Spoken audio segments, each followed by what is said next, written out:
Hello and welcome to Take Time. I'm your host, Patrick Marlatt, and let's talk about what's inside this box. And if you haven't guessed it already from the title, today we are looking at the SARB017. This is everyone's favorite darling Seiko for some reason or other, and I had to know why. So the SARB017, as well as its black and cream dial counterparts, came out in 2006, and for some reason, it is one of Seiko's most popular watches. And the funny thing is, it's actually a reintroduction of a watch that came out in 1995 from the brand. By the way, the Alpinist lineup is one of the oldest sports watch lineups from the brand. It actually all started with the Seiko Laurel, but we're not really talking about that here. The Seiko SCVF is what this model is actually modeled after. And again, it came out in 1995, again with a cream, black, and green dial variant, but it boasted a lot of the same features as the SARB, except it did have a higher beat rate movement with the 4S15. But other than that, it had an extremely similar case, dial face, handset. Aside from the crystal having a Cyclops, it was near identical. However, the Alpinist previous to the SARB017, which was a member of the Prospex family, was the SBCJ versions of this watch. And I actually owned a SBCJ021. It had a full titanium body, sapphire crystal, 8 movement, which is an amazing quartz movement. If you've never heard of it, check it out. It was such a far departure in style and form and function, but I don't think it sold well. Maybe that's why they returned to what the red Alpinist was, but here we are, 2018, and we still see this design out on the market. Like I said right off the top of this video though, this seems to be everyone's darling. No one seems to dislike this watch, especially the SARB017, which is the green dial variant we have today. As a matter of fact, they discontinued the cream and black dial because this is the one people wanted, and for good reason. It's a gorgeous watch, but of all of Seiko's watches, this is the timepiece I see come up most often secondhand. Now, there must be something to that because every review I see for this watch over on forums and blogs and even here on YouTube exclaim that this is the best Seiko for the money. And at around $400, it has all of the hallmarks to a watch that the modern gent might want. That is a full stainless steel case, great dimensions, a sapphire crystal, a great automatic movement. Whether you like the 6R15 or not, it is one of the most dependable movements on the market, and that's why they use it in all their watches. It's a upper mid-tier movement for them. It fits just under the 8L, but it is definitely a step above the 7S and 4R series of movements. But why, oh why, does this watch show up on the used market altogether too often? And that's something I want to explore today with you guys. So coming back home from work, I saw the package in my mail room. It came in a bubble mailer that was ripped. So obviously I took it out of that. So we are just going to explore the contents of the box. So if you are new here to the channel, here is how these two-part reviews go. I do an unboxing and first impression of the timepiece in hand, and I like to take any comments in this first part video and answer any questions, comments, or concerns you guys have about the watch in my part 2, a week in the life in-depth review. So guys, hit me up in the comment section with any questions or comments about this timepiece. It is a hyper popular Seiko, and I'd love to hear if you've owned the watch, your thoughts and opinions on it, or if you're on the fence about getting it, you know, what's holding you back? It's got everything. So without further ado, I'm going to cut to the table for our unboxing and first impression, and of course, I'm probably going to gush over it because I've heard a lot of good things about it. I've seen a bunch of these in the wild, so I am very stoked to try it out. It has a 20mm lug width, which is great for me because I have so many straps I want to throw on the thing. But regardless, again, hit me up with those questions and let's move to the table. Now, unfortunately, we're not going to get the joy of ripping open a box together. That's normally what we do with these part 1 videos, the dang bubble mailer. But let us at least open this box together and take in what is Seiko's finest watch. Okay, let's make this dramatic. Gotta make up for the not opening the box.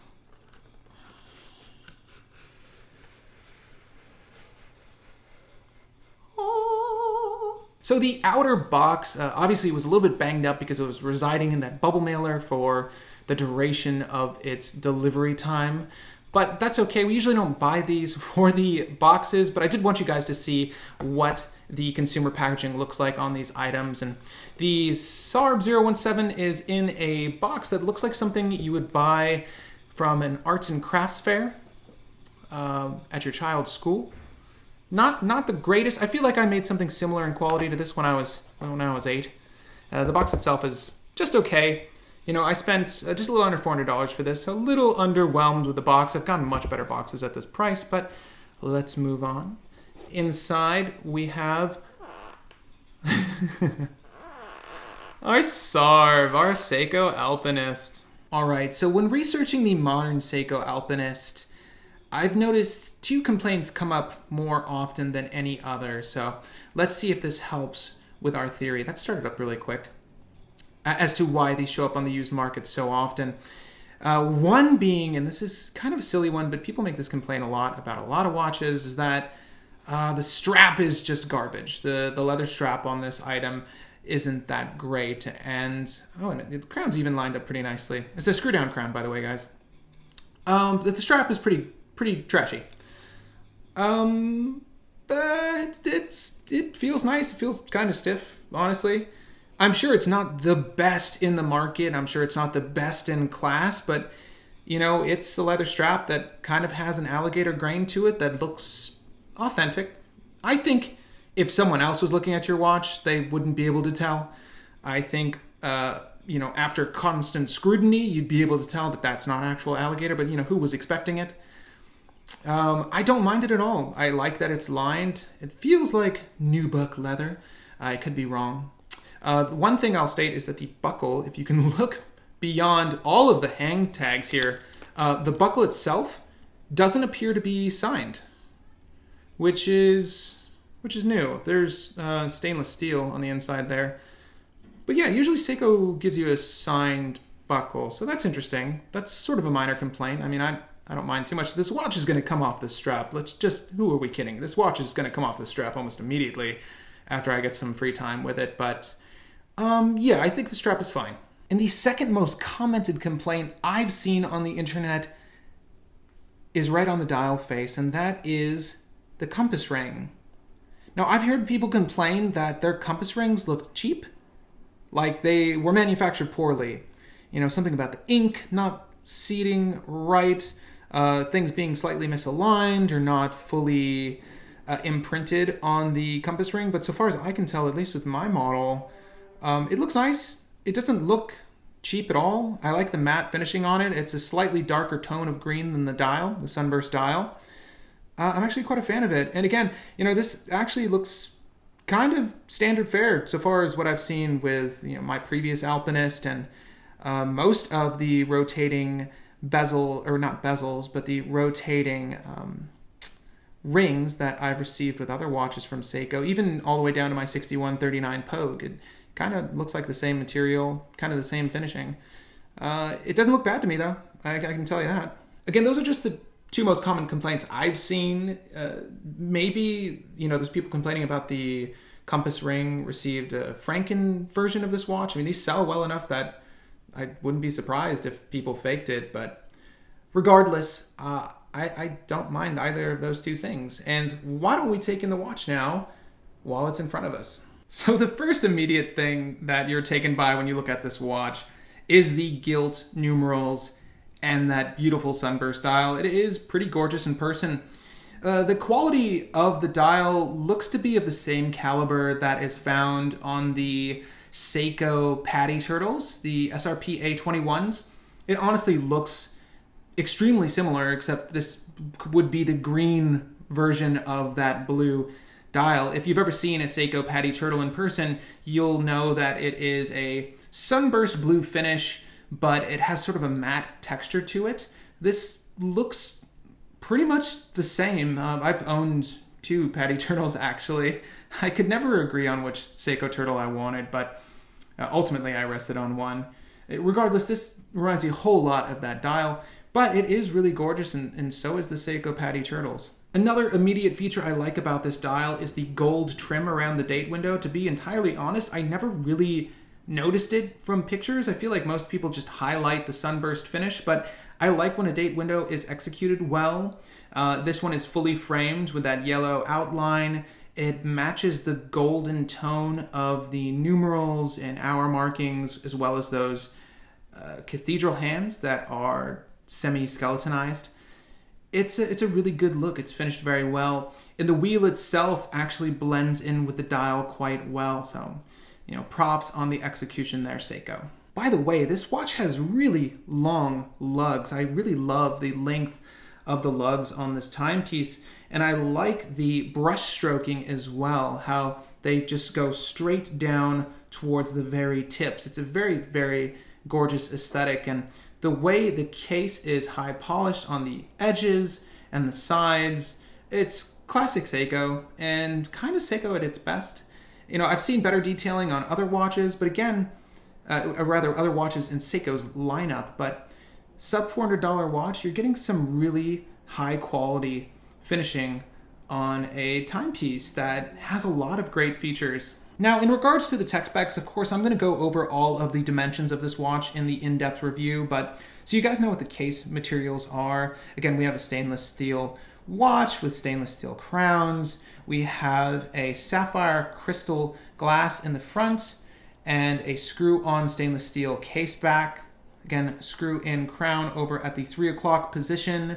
And this watch boasts a 20 bar water resistance, so that's pretty phenomenal for a watch that's reasonably sized and kind of plays multiple roles in your collection. And I think one of the reasons collectors dig this watch so much is because it is so versatile. It's meant to be a mountaineer's watch, someone who would obviously need a compass on their watch. However, it pulls double duty, even triple duty, by having such a great case design that almost shares a lot of its aesthetic qualities with some of their dressier pieces, but also has a ruggedness to it with the green dial and obviously the compass ring on the inside, the dual crowns. It's great for a leisurely swim, it's great for a stroll, it's great for work because the watch is actually relatively thin itself. And let's see how it pairs up with some other straps.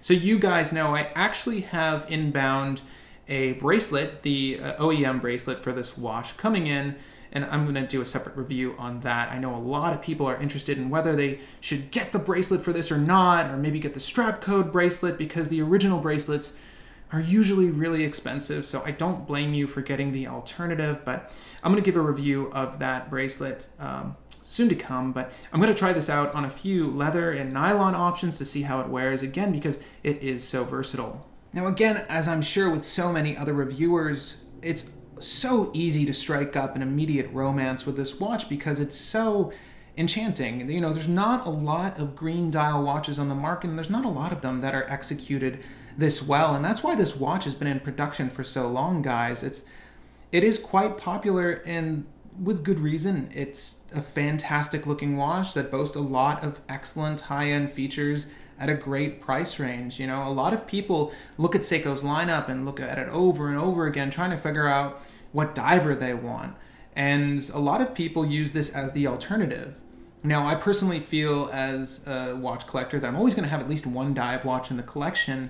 So this isn't, going to be an alternative for that. But it's nice to know that with the right strap, I could wear this on any occasion. And I think that, to most collectors, is extremely appealing. Oh, one last detail I want to mention while we're here. The two crowns themselves are done very, very well. I love how they're machined, particularly the crown that operates the date and time. I like how the crown is knurled with those extra little lines running down the center of the grips on the crown. And signed crowns, I usually don't care whether the crown is signed or not, but if you are big on that, well then it's there for you. It's actually very well recessed into the crown, so it's a deep engraving and it appears to be blasted, so it does contrast the rest of the case, side at least, very, very well. And again, that finishing is high polish on the crowns as well as the sides, high polished bezel, and just brush on the top of those lugs.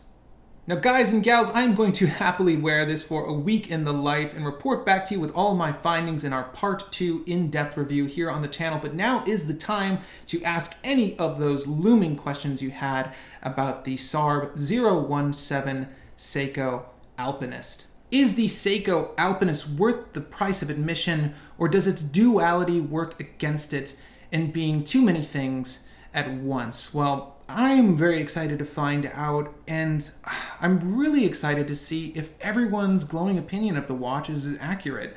You know, initially, guys, for this first impression, I have to say, I'm quite taken by it. I knew I would be. I'm a huge fan of gilt dials, and I'm a huge fan of more exotic color options. You know, I get very bored of seeing black and silver and white dials on every watch.